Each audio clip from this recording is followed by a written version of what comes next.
मणिपुर में कुकी और मैतेई समुदाय के बीच आरक्षण को लेकर 3 मई से हिंसा जारी है। रविवार को एक बार फिर राजधानी इम्फाल से लगे सेरो और सुगनू इलाके में हिंसक झड़प हुई। इनमें एक पुलिसकर्मी समेत 5 लोगों की मौत हो गई, जबकि 12 घायल हुए हैं। राज्य में हिंसा के चलते अब तक करीब 80 लोगों की जान चली गई है। 26 दिनों से जारी हिंसा के बीच पुलिस ने रविवार तक 40 लोगों का इनकाउंटर भी किया है। राज्य के सीएम एम बीरेन्द्र सिंह ने इस इनकाउंटर की पुष्टि भी की है। उन्होंने इनकाउंटर में मारे गए लोगों को मिलिटेंट बताया है। सीएम ने कहा ये लोग आम नागरिक के खिलाफ M16, AK-47 असॉल्ट राइफलों और स्नाइपर गन का इस्तेमाल कर रहे हैं। मणिपुर में कुकी जनजाति मैतेई समुदाय को ST का दर्जा देने के खिलाफ 3 मई से विरोध प्रदर्शन कर रहा है। चूराचांदपुर में 3 मई की रात प्रदर्शन के दौरान दोनों समुदाय के लोग एक दूसरे से भिड़ गए। चूराचांदपुर में ही 4 मई को सीएम एन बीरेन्द्र सिंह का एक कार्यक्रम तय था। इसकी तैयारियों को लेकर मंच और पंडाल लगाए गए थे, जिसे प्रदर्शनकारियों ने आग के हवाले कर दिया। इसके बाद राज्य में कानून व्यवस्था बिगड़ती गई।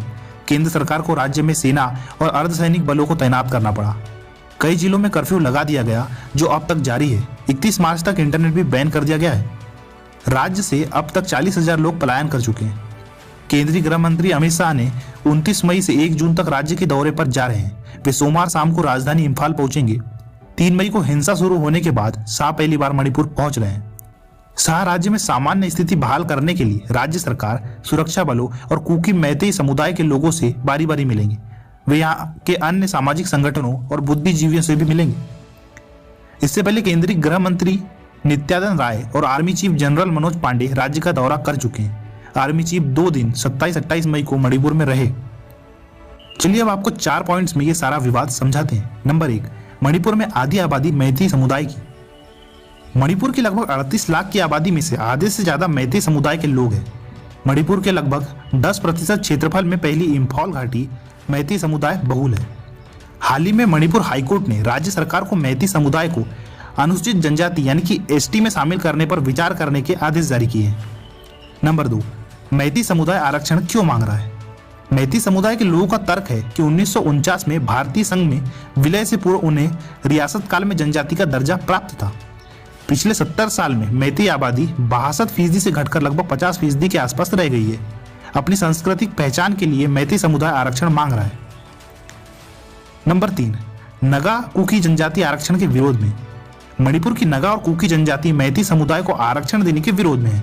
राज्य के 90% क्षेत्र में रहने वाला नगा और कुकी राज्य की आबादी का 34% है।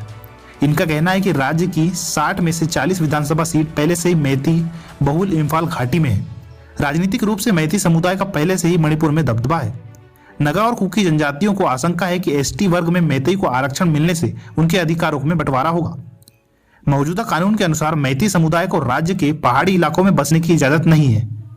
नंबर 4, हालिया हिंसा के कारण आरक्षण मुद्दा। मणिपुर में हालिया हिंसा का कारण मैतेई आरक्षण को माना जा सकता है। पिछले साल अगस्त में मुख्यमंत्री बीरेन्द्र सिंह की सरकार ने चूराचांदपुर के वन क्षेत्र में बसे नगा और कुकी जनजाति को घुसपैठियां बताते हुए वहां से निकलने के आदेश दिए थे। इससे नगा कुकी नाराज चल रहे थे। मैतेई हिंदू धर्मावलंबी है, जबकि ST वर्ग के अधिकांश नगा और कुकी ईसाई धर्म को मानने वाले हैं। हाईकोर्ट के इस फैसले को सुप्रीम कोर्ट में चुनौती भी दी गई। हाल ही में मणिपुर हाईकोर्ट ने मैतेई समुदाय को अनुसूचित जनजाति का दर्जा देने का आदेश दिया था। हाईकोर्ट के इस फैसले को सुप्रीम कोर्ट में चुनौती भी दी गई। CJI DY Chandrachud, justice PS Narasimha और जस्टिस JB पारदीवाला की बेंच केस की सुनवाई कर रही है। बेंच ने कहा कि वह हाईकोर्ट में पेंडिंग रिजर्वेशन के मुद्दे में नहीं जाएंगे। कानून व्यवस्था राज्य सरकार का विषय है। कोर्ट में मामले में राज्य सरकार से स्टेटस रिपोर्ट मांगी गई है। कोर्ट ने पूछा है कि हिंसा के बाद क्या सुरक्षा मुहैया करवाई गई, क्या रिलीफ दिया गया और पुनर्वास के बारे में बताइए, जिस पर छुट्टियों के बाद सुनवाई होगी।